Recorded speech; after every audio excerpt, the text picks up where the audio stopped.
ሰላም ውድ የዩኒቨርሲቲ ቻናል ተከታታዮች እንደምን ከረማችሁ? ዛሬ ይዤ የመጣሁት ለየት ያለ የእንቁላል አሰራር ይሆናል። ከምን ጋር አድርገን ብንመገበው የበለጠ ጥሩ ጣዕም እናገኝበታለን የሚለውን ይህንን ይዤ የመጣሁት። አብረን እንቆይ። በመጀመሪያ መጥበሻዬን አግልና ይበቃኛል ብዬ የማስበውን ያህል ዘይት አረጋለሁ። ዘይት አላበዛም። ከዛ ከትፌ ያዘጋጀሁትን ቀይ ሽንኩርት እጨምራለሁ። እኔ ያው አነስ ያለ ነው ማዘጋጀው። መጠን እንደ ፍላጎታችሁ መጠቀም ትችላላችሁ። እኔ ሽንኩርት ያው አንድ መካከለኛ የሚሆን ሽንኩርት የተጠቀምኩት በራሱ ውሃ እያበሰልኩት ነበረ፣ ማለት ከዘይቱ ጋር አንድ ላይ። ከዛ ትንሽ ውሃ ጠብ አደረግኩበት። ከዛ በኋላ ደግሞ ትንሽዬ እርድ እንጨምራለን። እርዱን ከጨመርን በኋላ ያው በደንብ አድርገን እናበስለዋለን ማለት ነው። ያው ቆንጆ ጣዕም እንዲያመጣልን። እዚህ ጋር ደግሞ ነጭ ሽንኩርት ወደ 3 ፍሬ የሚሆን ነጭ ሽንኩርት ጨምሬያለሁ። ያ በደንብ ካቁላላ ነው ጣዕሙ ቆንጆ ይሆንልናል። ውሃ ካስፈለጋችሁ ጠብ ማድረግ ትችላላችሁ። አሁን ደግሞ የጨመርኩት ያው በደንብ እርዱን ከጨመርኩ በኋላ በደንብ ከተቁላላ በኋላ ቲማቲም ጨምሬያለሁ። የተጠቀምኩት ቲማቲምም እንዲሁ አንድ መካከለኛ የሚሆን ቲማቲም ነው። ፍሬሽ ቲማቲም የተከተፈ ቲማቲሙንም አንድ ላይ ጠበስ ጠበስ እናደርገዋለን። እዚህ ጋር ትንሽዬ ኮረሪማ ነው ያደረኩት የተፈጨ፣ ጣዕሙን ቆንጆ ያደርግልናል። ቲማቲሙን ካደረኩ በኋላ ለ3 ለ4 ደቂቃ ለሚሆን ጊዜ መጥበስ ትችላላችሁ ቲማቲሙን።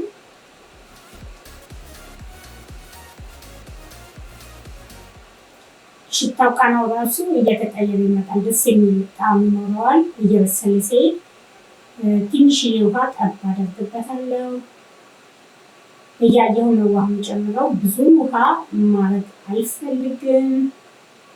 የፈላ ውሃ ብታዘጋጁ ጥሩ ነው። ሁሌ ምግብ እንደዚህ ወጥ ነገር ስትሰሩ የፈላ ውሃ ከጎን ማዘጋጀቱ ይመረጣል። አንድ ሰዓቱን ይቀንስልናል። እንደገና ጥሩ ነው ለጣዕሙ።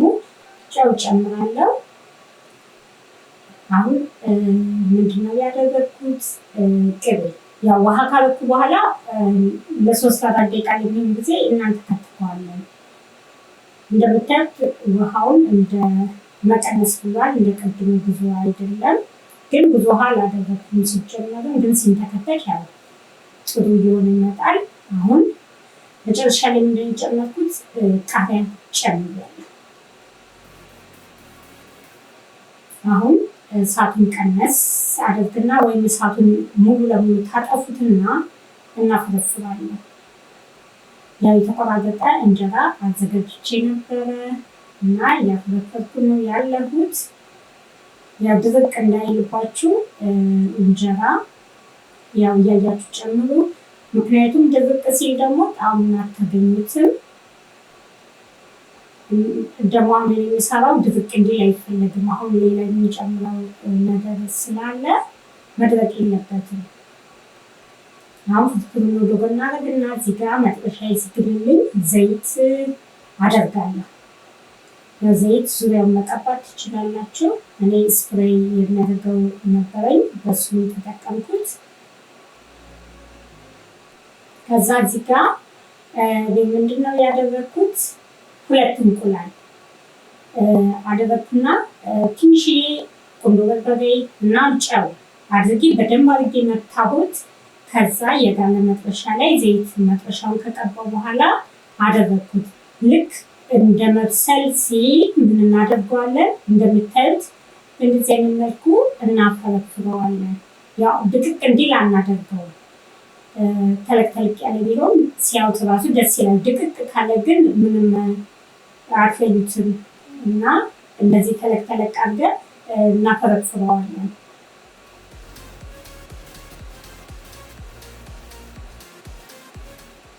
ቀላል የእንቁላል ፍርፍር ነው እዚህ ጋር አሁን የማሳያችሁ።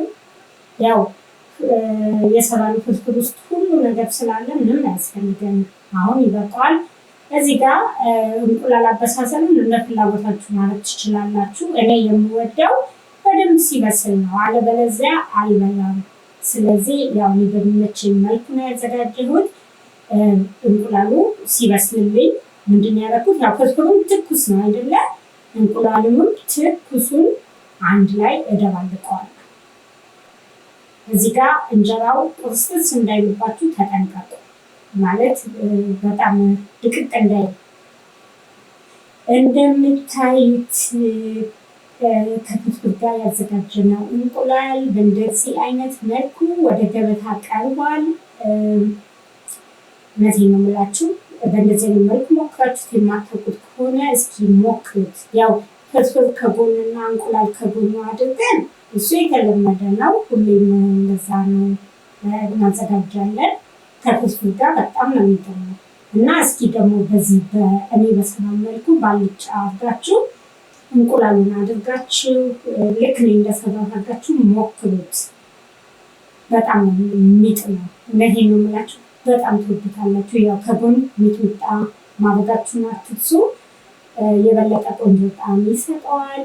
ስለተከታተላችሁ እጅግ በጣም አመሰግናለሁ። እንደምትወዱት በጣም እርግጠኛ ነኝ። ሰርታችሁ የማታውቁ ካላችሁ ሰርታችሁ ሞክሩ ትላለሁ። ሌላ ጊዜ በሌላ ስራ እስከምንገናኝ ድረስ ደህና ሁኑ።